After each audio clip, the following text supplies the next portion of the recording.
Hello viewers, poppy সল্টে আপনাদের সবাইকে স্বাগতম জানাচ্ছি। আশা করছি সবাই ভালো আছেন। যে গাছটি দেখতে পাচ্ছেন এটা হচ্ছে মানি প্লান্ট গাছ। আমি নিজের হাতে বেশ কয়েকটা চারা রোপণ করেছি।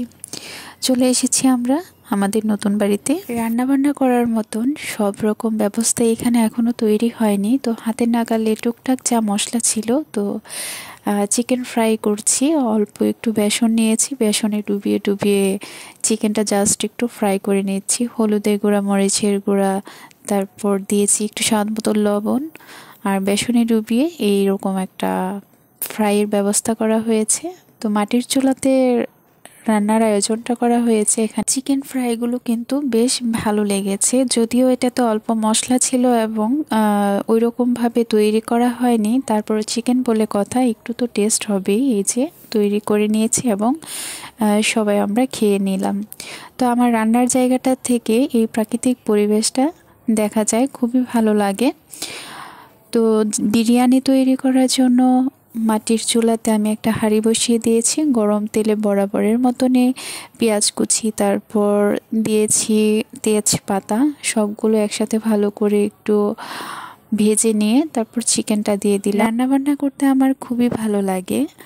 তো সব কিছু উপকরণ কেটে কুটে ধুয়ে নিয়ে যখন রান্নাটা বসানো যায়, খুব বেশি একটা সময় লাগে না। চিকেনটা পেঁয়াজের সাথে মেশানোর পর দিয়ে দিচ্ছি জিরে বাটা, এখন দিয়ে দিচ্ছি রসুনটা দেওয়ার পরপরই দিয়ে দিচ্ছি কাঁচামরিচ। একটু ঝাল ঝাল না হলে আসলে ভালো লাগে না। ধনের গুঁড়া দিয়ে দিলাম, সেই সাথে দিয়ে দিলাম স্বাদ মতো লবণ, যেটা না দিলে খাবারের স্বাদ পাওয়াই যাবে না। তো সবগুলো একসাথে মিশিয়ে নিচ্ছি। মিশিয়ে নিয়ে তারপর নেক্সটে যাব চাউলের পর্বে, চাউলটা দিয়ে দেব। যে কথাটা বলতে নিয়েছিলাম, যে সব পর্যায়ে আমি রান্নাবান্নাটাকে রেখেছি। কেউ বাগান করতে পছন্দ করে, গান গাইতে পছন্দ করে, কবিতা আবৃত্তি করতে পছন্দ করে, আবার ছবি আঁকতে পছন্দ করে। সেই ক্ষেত্রে আমি খুব পছন্দ করি রান্না করতে।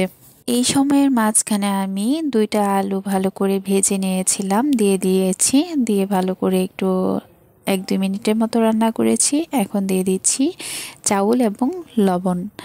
তো বিরিয়ানি রান্না করার জন্য সবগুলো উপকরণ দেওয়ার পর এখন দিয়ে দিচ্ছি বিরিয়ানির মশলাটা। বিরিয়ানি মশলাটা দেওয়ার পর আমি পরিমাণ মতো একটু জল দিয়ে দিব। জল দিয়ে একেবারে দমে বসিয়ে দেব। তো এই পাশে তো মাটির চুলাতে খড়ি খুব সুন্দর জ্বলতেছে। অল্প কিছুক্ষণের মধ্যে বিরিয়ানি রান্নাটা হয়ে যাবে। তারপর আমরা সবাই একসাথে বসে তারপর খেয়ে নেব। ডিম সিদ্ধ করা হয়েছে, সাথে রয়েছে সালাদ। ভালো করে মিশিয়ে নিচ্ছি।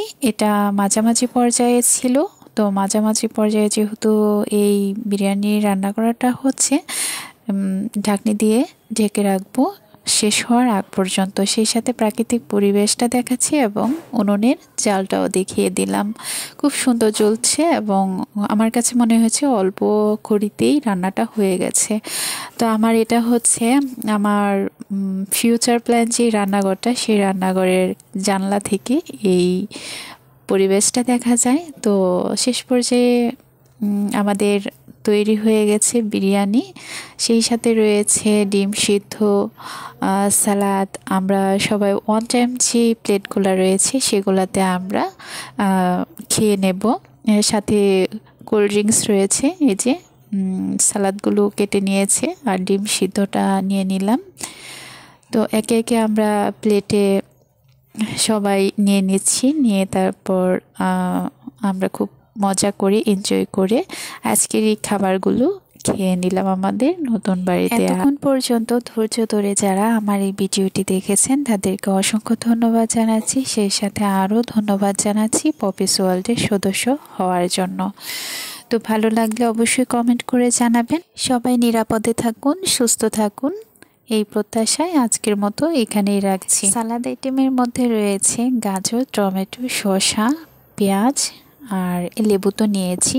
তো আমাদের আজকের এই পিকনিক আয়োজনের প্লেটগুলো এরকমভাবে সাজানো হয়েছে একটা ডিম সিদ্ধ দিয়ে। তবে খুব সুন্দর হয়েছে আজকে বিরিয়ানি রান্নাটা, কারণ পোলাওর চাউলটা খুব সুন্দর ঝরঝরে হয়েছে এবং খুবই টেস্টি হয়েছে। বিরিয়ানি খাওয়ার শেষ পর্যায়ে রয়েছে কোল্ড ড্রিঙ্কস।